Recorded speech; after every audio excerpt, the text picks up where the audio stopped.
So just talk about how it finally feels to play here in week 4, even though the outcome of the game didn't go the way you wanted it to. It feels great to get the kids out here and finally playing, fighting through the COVID issues that we've had and the numbers issues that we've had. And it's just been a lot of frustrations. And the kids have to practice that long without getting games. And really, the varsity hasn't played since last October. So it's been a long haul, and it's been a challenge to try to keep the kids engaged and whatnot. But finally we're here, and we got out here, we got some hitting in. And like I told the kids, that's our first game. We got some things to work on. We saw that tonight. That's their 4th game. So obviously they've been able to work through some of those things that we saw tonight in our first game. So we'll get there. It's just a matter of correcting the things that we saw tonight and working hard.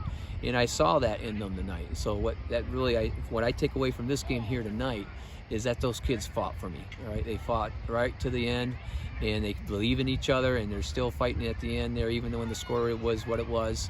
And that bodes well for us. We just carry that over into the practices now. I think we got some things we can do here, and it's just a matter of the kids working hard, and I think they will from what I saw tonight. I will say one thing that impressed me is how well you guys played on kickoff return. You guys had some big returns down into their territory. Just talk about kudos to my special teams coach, Kevin Kimes, does a great job there. Gets kids fired up about it. It's a big deal for him, and it's a big deal to those kids that are on that team. They take pride in that. And yeah, you're right. We had a pretty good night on special teams. So that's something to carry off of. That's a positive. And I'm sure that people probably won't be kicking it deep to us much anymore. But, that's going to put us in great field position. So, that's the build on. But again, I think offensively, defensively, we see where we need to make the corrections now. We'll watch the film tomorrow. We got a good week ahead of us before we play our homecoming game against Shelby. So I think we can tune some things up and be ready for that game there. What are your goals for that Shelby game next week? Well, the main goal is to win the game. Obviously we want to win that game to get us on a winning streak.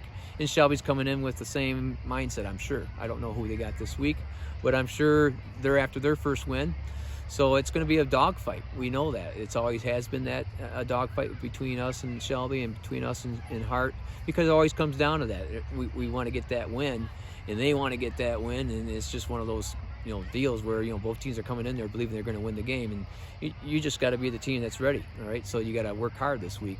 It's not going to be a gimme. They're going to be ready for us, and they're a new coaching staff there. Though I know Phil he was there with Lorenzo, but they got a new offense, so it's going to be one of those things where we're going to have to watch the film and figure out what they're trying to do.